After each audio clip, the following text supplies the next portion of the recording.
Oh, hello friends. Good afternoon. And I'm here again on my blog. I am a uh, I am a low carb dieter. I don't have a well-rounded personality because I go easy on the carbs. And this is now episode 4, and I just want to follow up on what we discussed yesterday. And I guess the discussion was more of also a follow-up of episode 2. And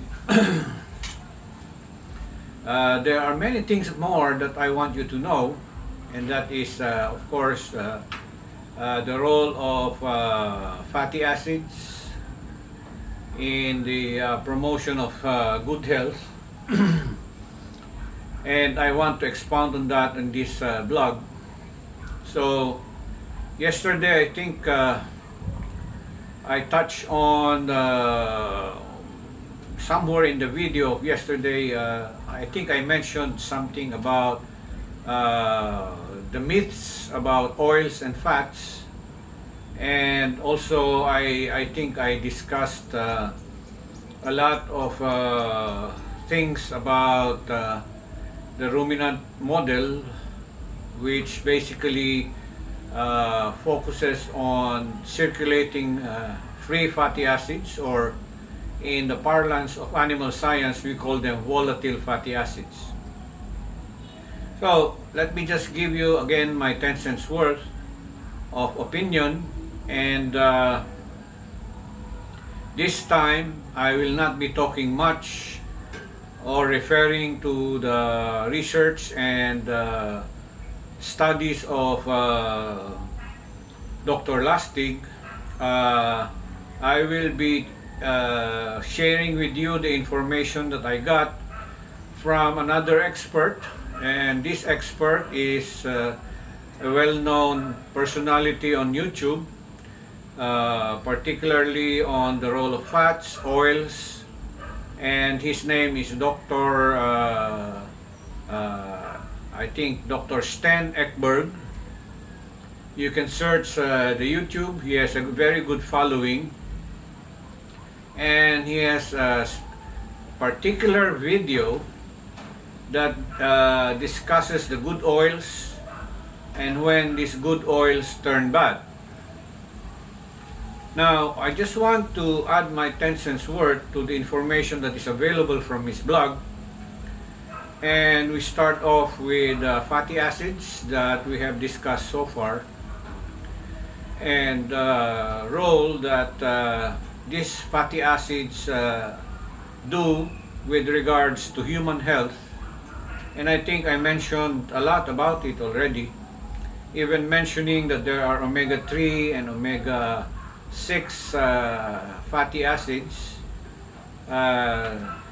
that in the human diet there should be a very good balance between omega-3 and omega-6s. And I think I have said about the proper ratio of omega-3 to omega-6 fatty acids in the range of 1 omega-3 to about 3 to 4 omega-6s. But we will expound on that, and before I do that, probably we will just have a short background on chemistry, which is not actually my forte. I had a hard time with organic and inorganic chemistry in college, and I guess my professor, if he's still alive, would be laughing at me now, because I'll be repeating the lessons that he gave at that time. I think that was maybe 45 to 46 years ago. And also some of the lessons from biochemistry. The biochemistry class in Diliman was actually handled by the author of the book. I cannot now remember the name, Ah, she was Professor Silyanko, and those of you who have taken his courses in biochemistry knows that Dr. Silyanko is no pushover. She has published a reference book on biochemistry, and my sister, who is now a registered chemist and who once was a faculty member of the Institute of Chemistry, as well as the department, I don't know if it's a department or the College of Home Economics in Diliman, until she migrated to Hawaii and joined her family there. So I guess my sister is watching, and I better be careful about what I say, because I will definitely get a review of what I said from her. The strict biochemist that she is. And just to tell you some information about my biochemist sister, she holds a PhD degree. I don't know if it's whether it's chemistry, food chemistry, or biochemistry, but definitely she is a PhD holder, and she got her PhD from the University of the Philippines, Diliman. And so, just some more tidbits of background information. I guess in chemistry, we not only talk about the functions of each chemical compound or element, but we also look at the structures to determine function. So at this point, we can just say that definitely in chemistry, the structure is very important in the action and role and function of chemical agents, and that also applies to more complex chemical compounds like fats and even carbohydrates and proteins or amino acids. These are the more complex structures that we meet in the food science, in physiology, and molecular biology and all that. So bear with me to go back to some of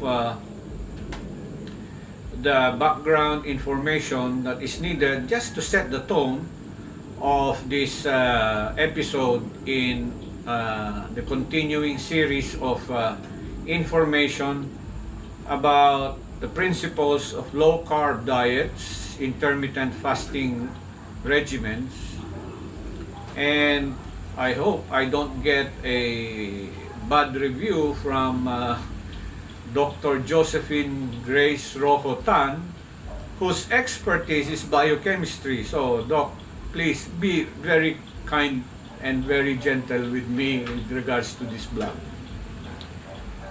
Anyway, if some of you have undergone courses in chemistry, that you will probably recognize some of the things that I will be saying and showing you at this point in time.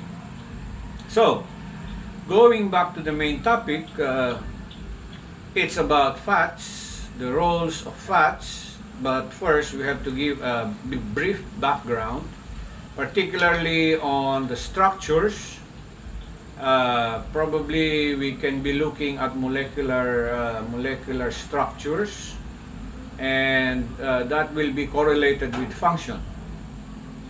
And I don't know if you are aware of the issues regarding fats. First, we have to mention that as a result of that alibi that was pointed out by Dr. Lasting, when an article that was derogatory to sugars was about to be published it was suppressed, and instead fats were used as an alibi, and fats were blamed for the various disorders and diseases that afflict humans. And well, it has been for many decades that fats were looked upon as the bad element of our diets. More so that fats were classified according to their structures, and that, well, generally they were labeled saturated fats as well as unsaturated fats. And in the past several decades, recommendations as far as the addition of fats into the diet gave us a wrong impression that saturated fats are not supposed to be part of our diets, because these are saturated and they are blamed, well, falsely blamed, for being the causes of cardiovascular diseases, the thickening of the arteries, and so on and so forth. And what do they recommend? Well, they recommend that the diet, if it contains fats, should contain unsaturated fats.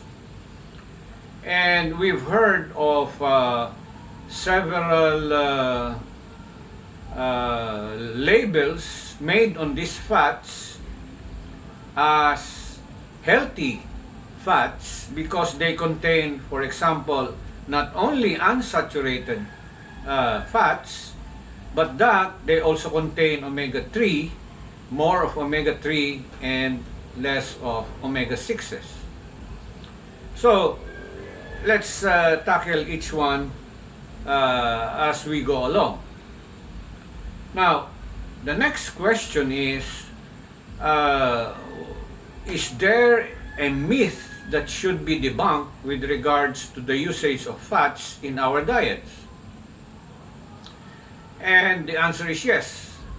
We have a lot to debunk with regards to the use of fats in the diets. For one, the label of saturated and unsaturated fats should more or less be moderated, so that there is no impression that either of these types of fats cause problems with regards to the effects on our health, nor should fats be labeled as good or bad.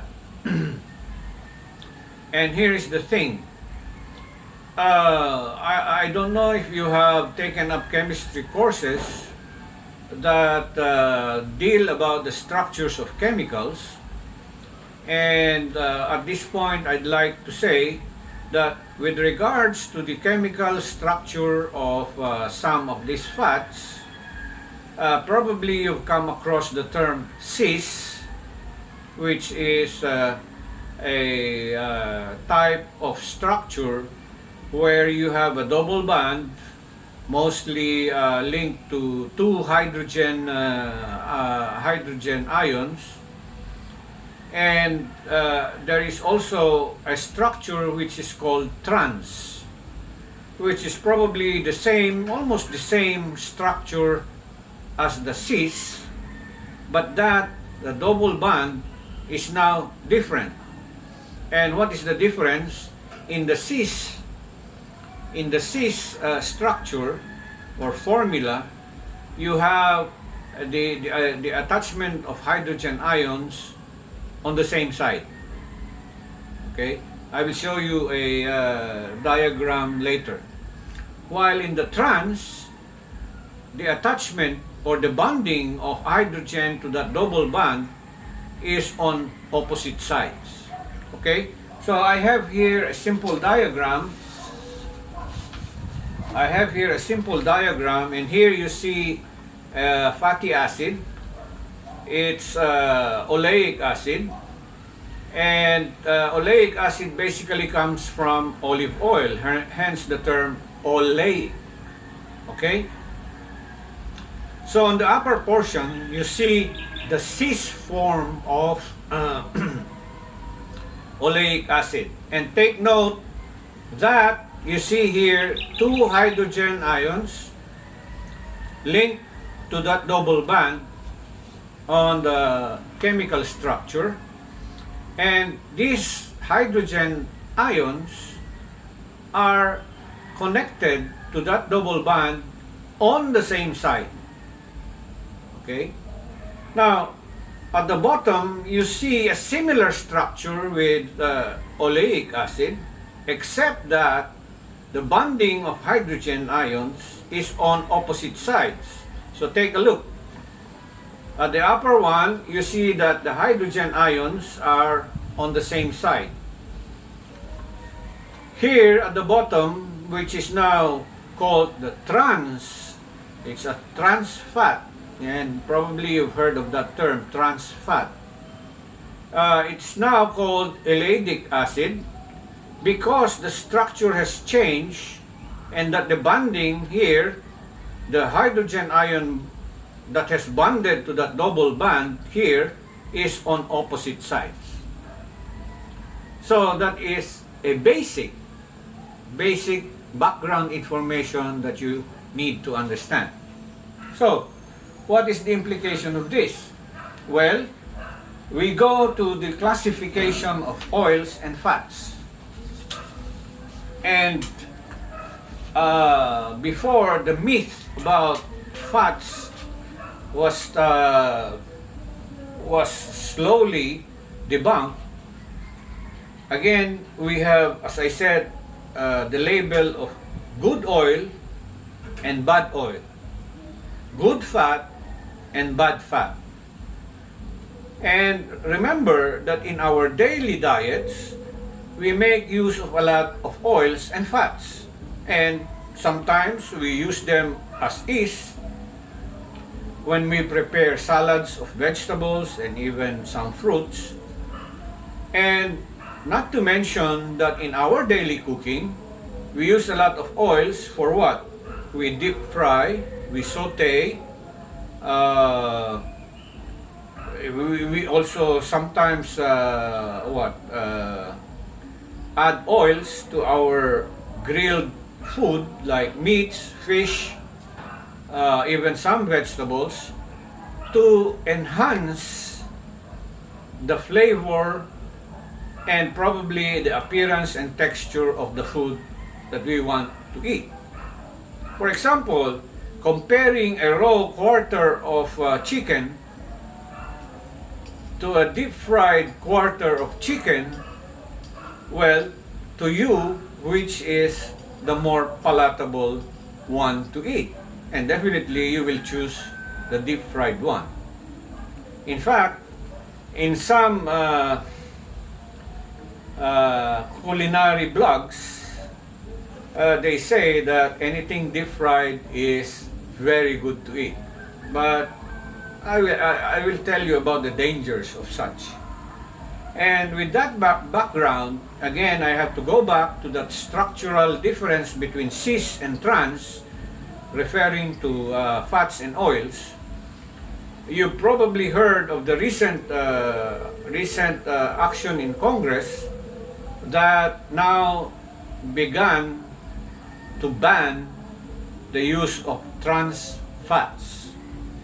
So again, now trans fats are labeled as bad fats because the change in the structure, although similar to the original cis structure, has also changed its action, mode of action, and function.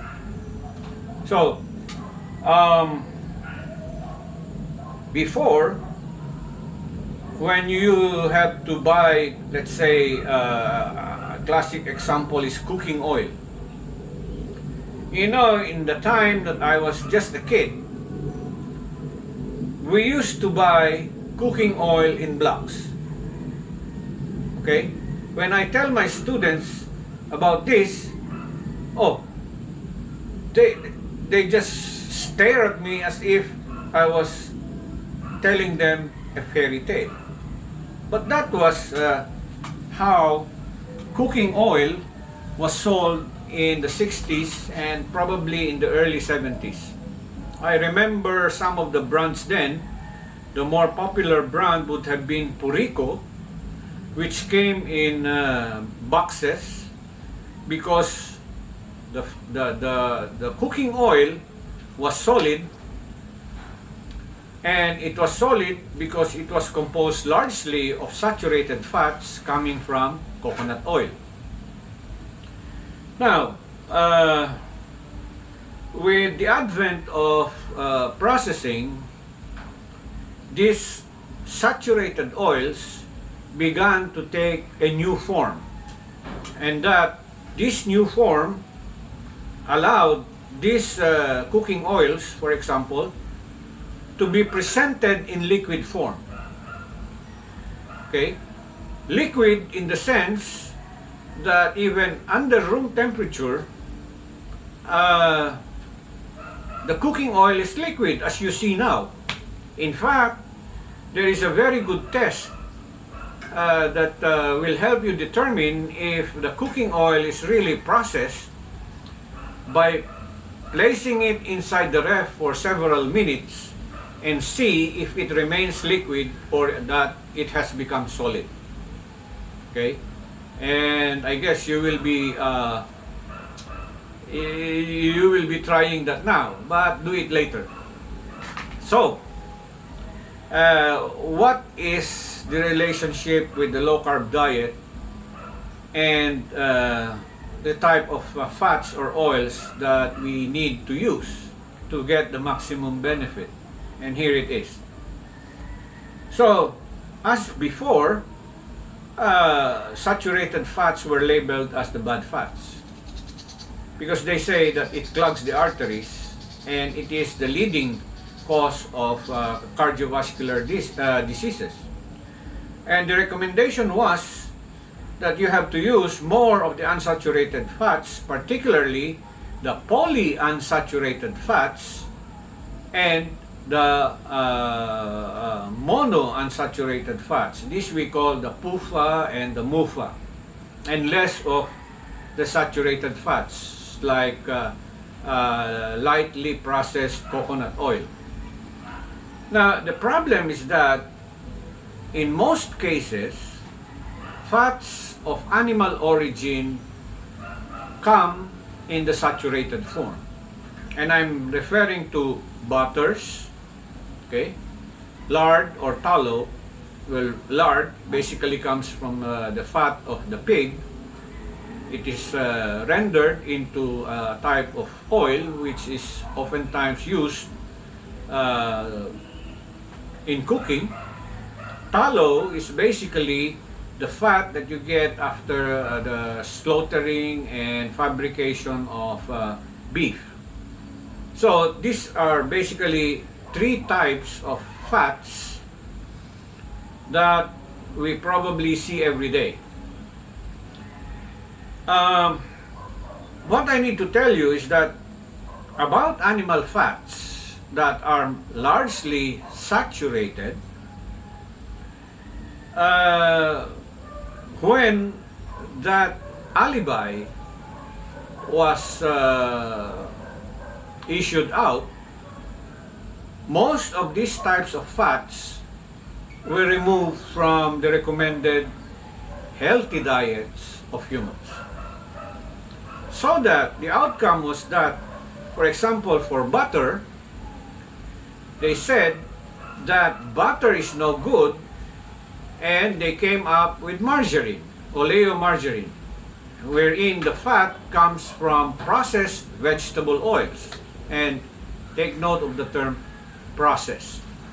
Sometimes that term processed also becomes ultra processed, which means that more interventions were given, or that more treatment were given to that type of fat, vegetable fat, so that either it becomes liquid at room temperatures, or that it is used in place of the original saturated fats like butter, to be presented as an alternative to the animal fat butter.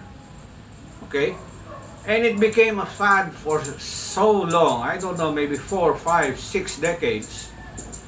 And the only thing I can tell you is that we've been fooled all along. And when did the concern about these types of processed fats came about? Well, it came about when, even if people were following the recommended diets with regards to fats in the diet and using these replacements, still the incidence of cardiovascular diseases was increasing. So that I think about the time that the discovery was made, it was already quite late. I think it started, the movement started in about the 90s, starting to review the role of these fats, which were considered to be good fats, in place of saturated fats from animal origin. And it turns out the fallacy was busted, and since the end of the 1990s up to this time, we now see the term butter is better than oleomargarine. Saturated fats are no longer labeled bad. What else? Trans fats that have been identified as the culprits in the actual and genuine, authentic, real causation of cardiovascular diseases has now been labeled the bad fat. So that's why even Congress has intervened in such a way that I don't know if it's already approved or that it is already in effect, banning the addition of trans fats in most of the food preparations that you get. And well, that's the right step forward after several decades of fallacy. Now, so when I was a kid, I don't know if you have experienced this. To augment our baon for school, I was then, I think, in grade 3 or grade 2 or grade 4. We used to sideline as sellers of pandesal. And in the bakery, we used to get our supplies. We put them in boxes. And so we peddled the hot pandesal in the streets very early in the morning. We even were chased by dogs, stray dogs at that. And of course, we had to run. But I observed then that in the bakery, when the baker pulled a tray of cooked hot pandesal, he would usually test it by getting one piece and breaking it and then dabbing lard on that piece of pandesal. Well, we were wondering because it was, to him, it was a very good breakfast composed of course, the carbohydrate from the bread, the pandesal, and the fat from the lard would have made his morning or his day. And we also tried it, but of course, we were just kids. And the taste was really something else that I still remembered up till today. So, for those of you who have gone to the Eastern Bloc in Europe, you might also be surprised that people are consuming a lot of this lard. And in fact, if you happen to go probably to Hungary, to the Czech Republic, to Slovakia, Yugoslavia, and the other states there, I think instead of butter, people would be spreading lard on their bread, their piece of bread, and taking it as is. And they say that the taste is wonderful. And there's no doubt that the taste is wonderful simply because, well, fat is flavor.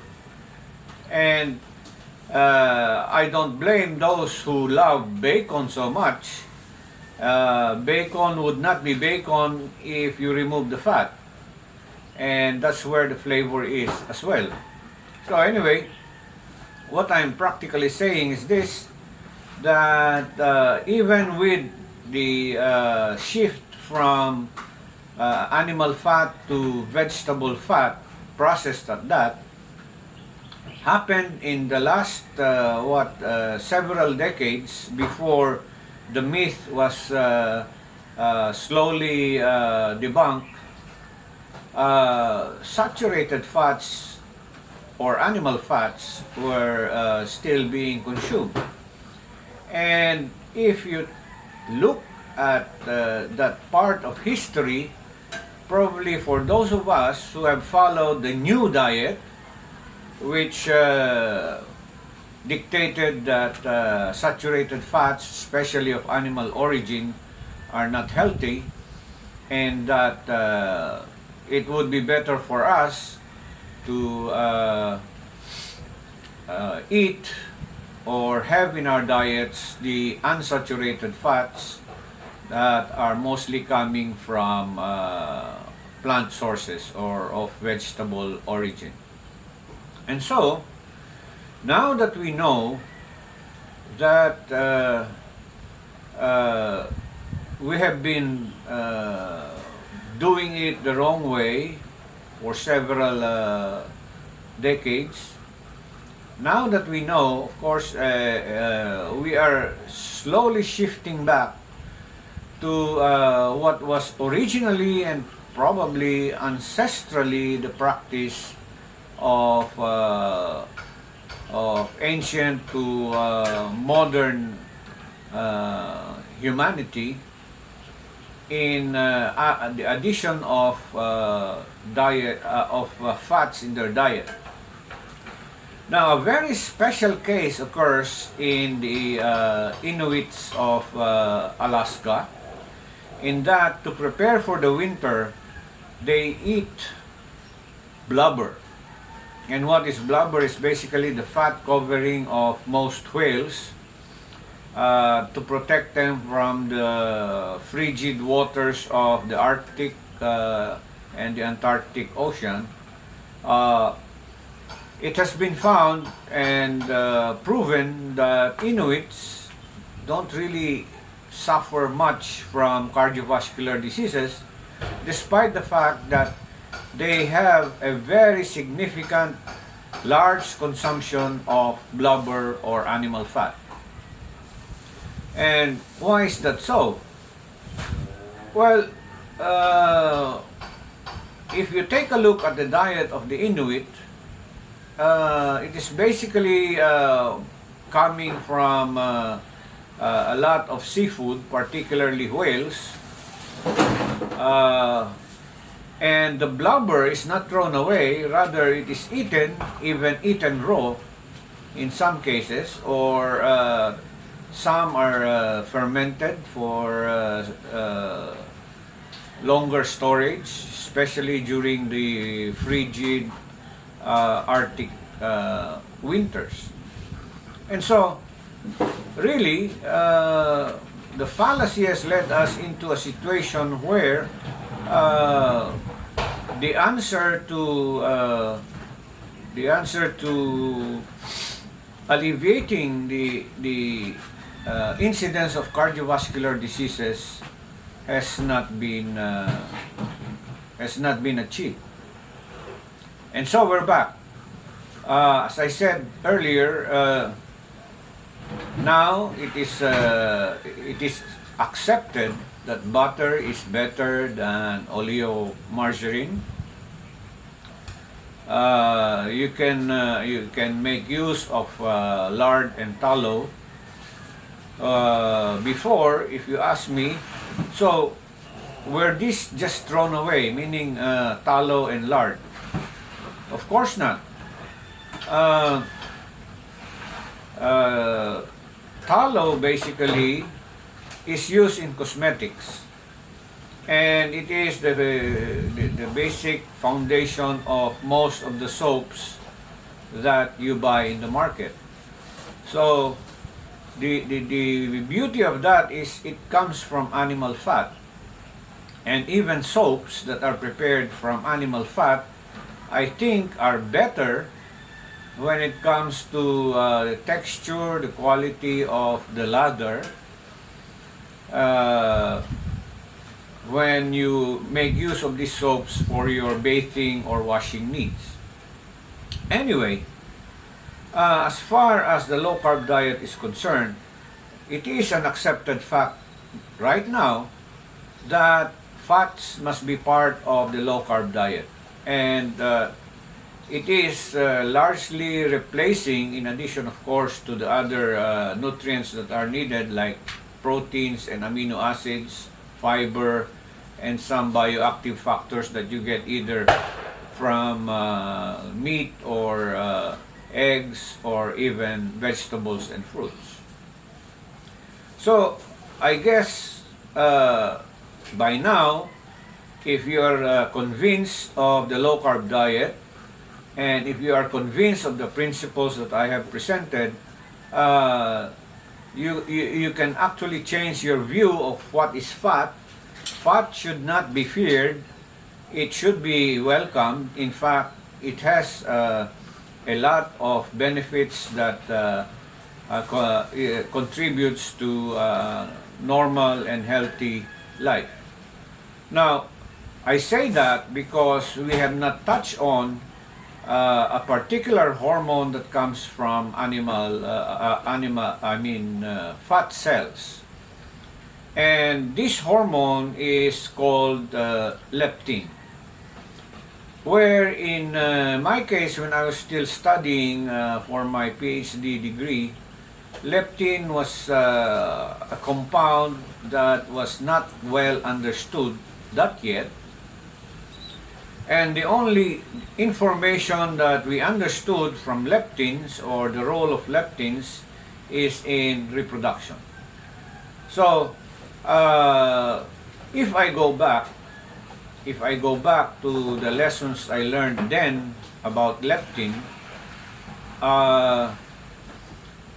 the effect on reproduction is very significant in the sense that it is mediated by the so-called neuropeptide Y, neurons in the brain, and it has a connection to the stimulation of the hypothalamus to release the releasing factor for the anterior pituitary gland to elicit the hormones needed for reproduction. And I'm referring to the gonadotrophin releasing hormone, or GnRH, which stimulates the anterior pituitary gland to secrete the different hormones that are needed for maintaining reproductive cycles, maintaining pregnancy, and so on and so forth. So now that we begin to understand the whole role of leptins, especially in diets, I think it would just be proper to discuss also the role of leptins when it comes to the low carb diet. And I think I will devote a significant amount of time on that topic in the next video. But enough to say that, you know, for one, the myths about fat, both good and bad fats, have been debunked. We are now slowly rising up from our misconception. Of course, it was not our fault. It was largely the fault of the sugar industry when they suppressed that a scientific article blaming sugars for most of the disorders that occur in humans. And now that it's behind us, I think it's just proper to again go back to return to our old ways, which even if we say that these are basically unscientific, but the ancient people have been right all along. And that is the message that I want to convey to you. Again, just to cut it short, in the low carb diet and even in normal unregimented diets, please include fats in the diets, but beware of the usage of fats and oils, because as I said, even good oils can turn to bad when there is a form of processing, and that the structure of that good fat or oil is changed into the trans structure, which renders the functional change, and therefore may give some adverse reactions to your health.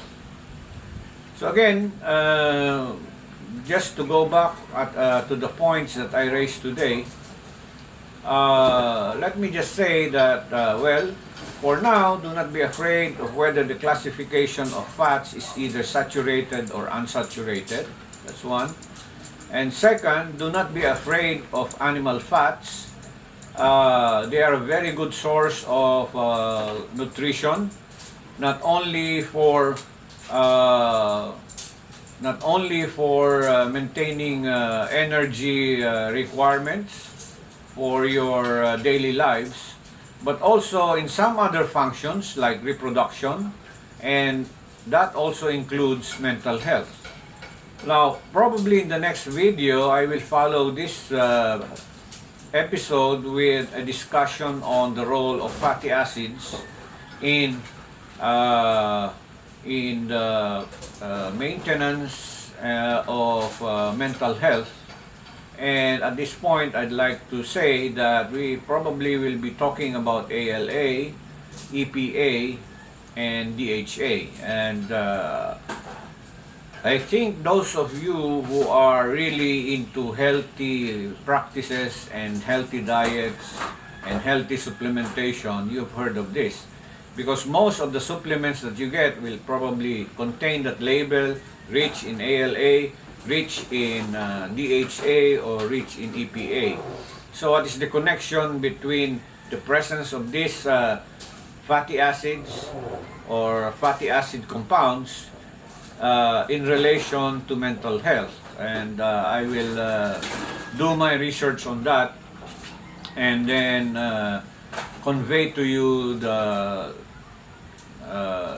results of that research that I will be making, and I'll try to make it as clear and as understandable as possible for you to consider and probably incorporate that in the formulation of your diets. So I guess I have had a mouthful for now. I will reserve all the other information for the next video. At this point, I think I had made a clear point about the use of fats and oils in your low carb diets, uh, that should help you in enjoying your meals. You know why? Because, as I said, fat is flavor. So do not forget that.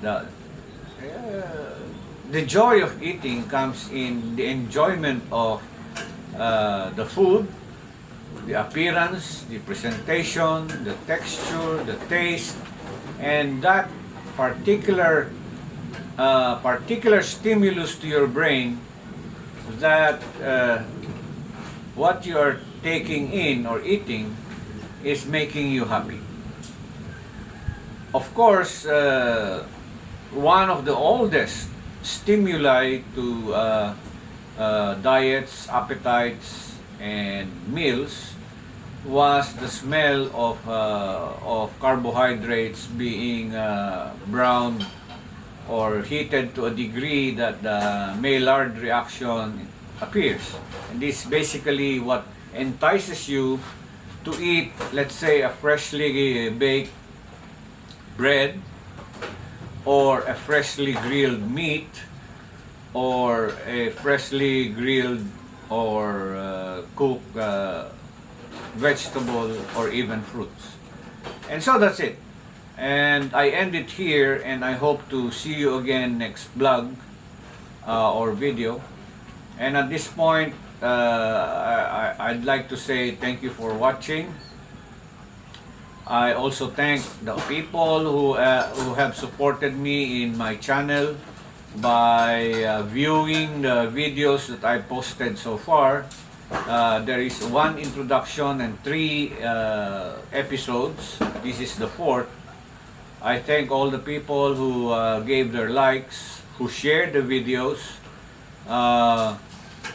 whether they shared the videos voluntarily or on my prodding. And of course, to the people who have added their subscription to my channel, but still all of these are not enough. Not enough in the sense that the viewership has not gained that much wide coverage, and it's very selfish of me to say that one of the reasons that I have put up this blog is that for YouTube to consider some form of repayment in the future when I have reached the required minimum number of viewership, and that I will be getting some remuneration from these efforts. I don't mind sharing this knowledge to you because I know it is important, and that making myself as the example would be the best lesson that can be taught. I don't hide anything except probably my belly. But of course, I've been in education and training for, I think, the whole length of my career as a professional. And this is just one way of saying or giving my gratitude to the institutions that have supported me in developing that career.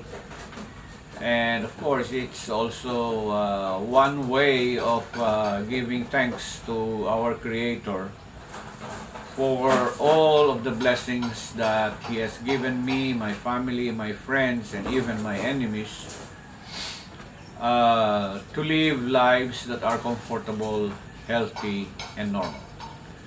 So, again, goodbye and see you next episode.